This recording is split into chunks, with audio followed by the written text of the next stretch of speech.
Silence had always felt safer to Shah, quieter, cleaner. Words often gave others hooks to hang their meanness on, but as she stepped onto the school porch at sunset, a sudden gust of icy wind brushed her face. She paused, looking around. Everyone else kept walking, unbothered, but Saya felt it. A presence watching from the old boarded up school building with rusted chains on its door. The bell rang again, echoing longer than usual. The house was silent except for the ticking clock and rustling leaves.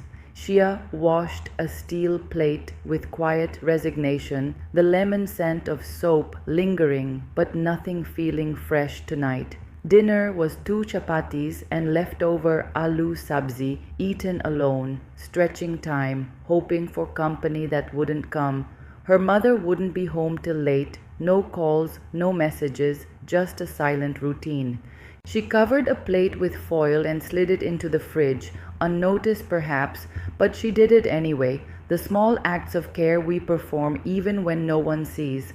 Her room was small, peeling paint on the walls, a cluttered bookshelf, and a window revealing the dense jungle beyond. She'd never dared enter it, though sometimes it seemed to reach for her. Changing into her nightshirt, brushing her teeth mechanically, she climbed into the creaky iron cot. The ceiling fan squeaked like an old storyteller spinning the same tale. She picked up a tattered copy of The Jungle Book, bookmarked a page, and soon sleep claimed her. Then she was gliding, no walking, no flying, just gliding. The warm air shimmered with luminous green leaves glowing from within. The moss beneath her feet was soft, the trees bowed in silent welcome. Golden birds spiraled above, singing in strange tongues. A silver antlered deer trotted beside her, curious foxes padded at her heels. Ahead, a still water pool reflected not her face but a girl crowned with flowers, eyes glowing. The breeze whispered, "You are not what they think you are?" A voice familiar from long ago. She laughed, her own laughter ringing true after years, echoing through the canopy. Fireflies exploded into spirals, symbols, a crescent moon, a key, an eye, a gate. She reached out, but the dream unraveled, colors dimmed, the cold crept in, the deer and fox vanished into fog. A whisper came again, distant. "It begins when you remember. You must remember." Suddenly a thud woke her, heart pounding, yet she hadn't heard anyone enter. The house was dark, empty, her window was open, and beneath it a single silver feather lay on the floor. Frozen on her bed's edge, Sia felt a strange pull, not fear but something sacred, stolen away. The dream clung to her skin like mist, beautiful and terrifying.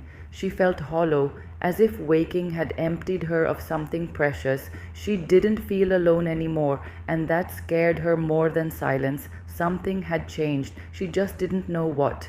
The last bell rang, students spilling out like water from a cracked dam. Shia stayed in the library, as always, quiet corners, old pages. She sat near a window, pretending to read but mostly lost in thought, her hand half expecting fur or feathers. She didn't notice the 3 older students approaching, calm, purposeful.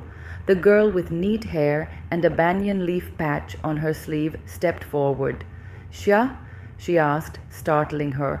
"We're just students," the girl said with a smile. "I'm Tara. This is Vihan and Mari.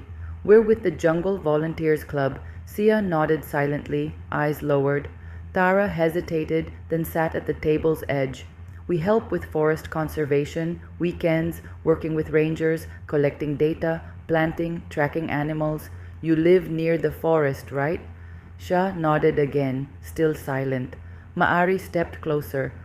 "Would you like to come along sometime? You don't have to talk much, just observe. It's peaceful out there." Shah looked at him, a flutter in her stomach. "I'm not very good with groups," she whispered. "We noticed," Tara said gently, no judgment. "That's why we thought you'd fit." Shah looked down, heart pounding. Part of her wanted to refuse, to stay invisible, but something pulled her. An unspoken promise, a dream, a silence that spoke. "Maybe," she whispered. Tara smiled. "That's enough for now." It took 3 days before Sia said yes, hesitantly, with a quiet nod in the corridor when Tara offered her a gentle smile and said, "We're going tomorrow," just to look around.